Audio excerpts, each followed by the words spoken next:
All right, grab your tinfoil hats and settle in, you beautiful degenerates, because the mothership of madness has just made an emergency landing right in our backyard. Because the same anonymous hero, the same digital prophet who leaked Jason and Lucia's last names before Rockstar even knew what their names were, has just dropped a dump truck of new information on our doorstep.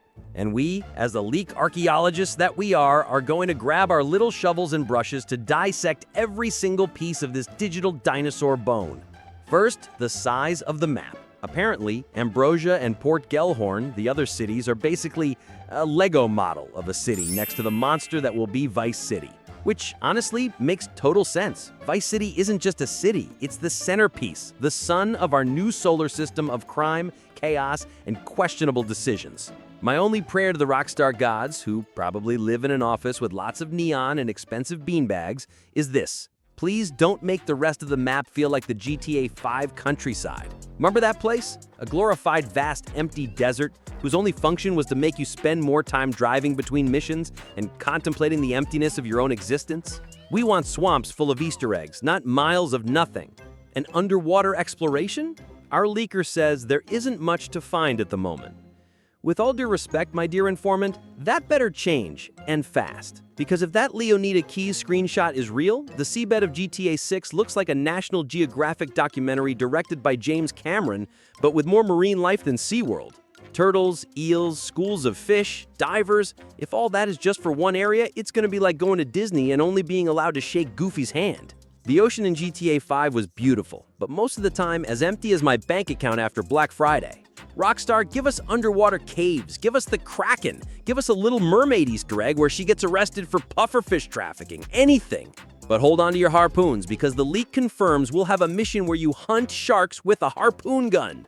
This is incredible, not because it's the first time we'll have a harpoon, but because it means underwater combat will be a real thing. In GTA 5, your only underwater defense was an awkward punch that looked more like a cry for help than an attack. Now we can have our own version of Jaws, but with more explosions and probably the option to steal the boat from the guy who hired you. Now the interiors. Sit down and buckle up. Our prophet says we'll have malls with stores inside, skyscrapers with functional elevators, and 700 enterable locations. Yes, you heard that right. 700.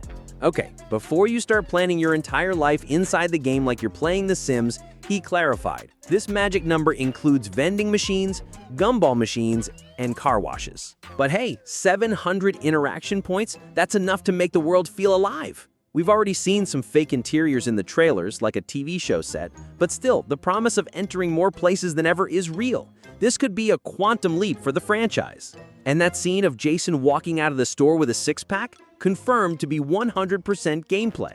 You can literally go into a convenience store, buy, that's right you little rascal, buy a six-pack and walk out with it in your hand. The great question that's keeping humanity up at night is, what do you do next? Do you put it in the trunk like a civilized person?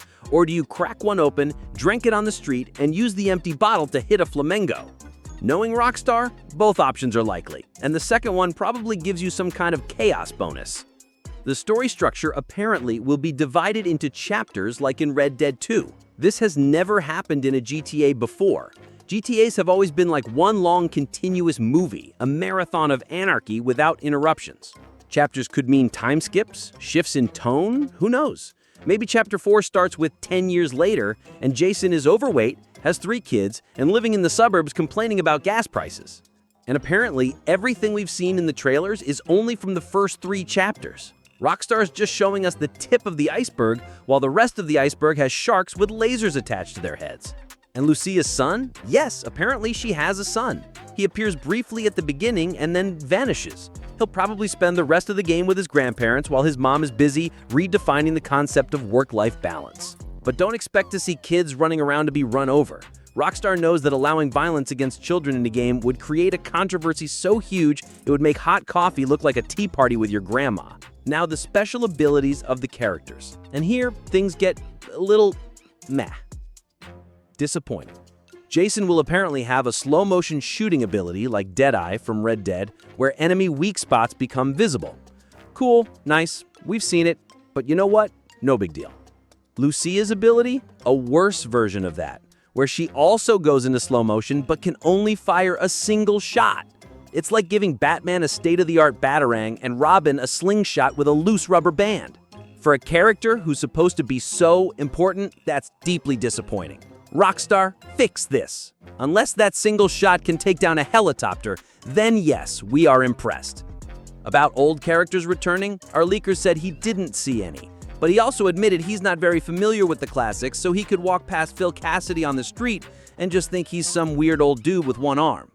Honestly, I don't expect major comebacks in the main story. Rockstar wants something new, but I bet my Funko Pop collection will get Easter eggs. Maybe we'll see a poster for a Michael movie, Meltdown's Fall, or hear Trevor's name in a story from a drunk NPC about a guy who did things with the teddy bear. And there's more. NPCs will react if you have your weapon out, and your characters will try to hide it to avoid attention. A common sense mechanic, finally! Lucia's ankle monitor, which everyone theorized would limit the map, apparently is just a fashion accessory she gets rid of early on. What a wasted potential! And dual wielding? Never in the plans. A shame, but it makes sense if they're going for a more realistic feel. But not all bad news, my friends. 6-star wanted levels are back!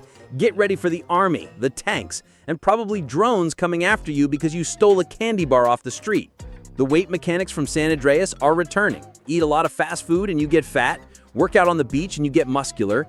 The vehicle handling is supposedly the best ever, a perfect balance between the boat-like realism of GTA 4 and the soap on wheels of GTA 5. And although you can't buy pets, Jason has a pet iguana with a pink shirt. Yes, you read that right. It's cute, I guess. And one of the most insane changes of all, character swapping. There will be a third option, controlling Jason and Lucia at the same time. If you choose this mode, your AI-controlled partner will follow you around the map and you can start duo missions organically. Imagine the possibilities, playing golf together, causing chaos together. Basically a date simulator with more gunfights and fewer awkward conversations. And to wrap up, some quick info that might hurt a little. The map is an island again. Rest in peace theories of road trips to other states. There is no secret Guarma-style map, and the Disneyland parody everyone dreamed of turning into a battlefield doesn't exist either. A shame, but who knows what else they've hidden in that gigantic map. Well, thanks for joining me on this journey of insanity and excessive analysis. If you enjoyed this deep dive into the information asylum that is this channel, leave a like to help out, comment what you thought, and subscribe so you don't miss the next collective meltdowns.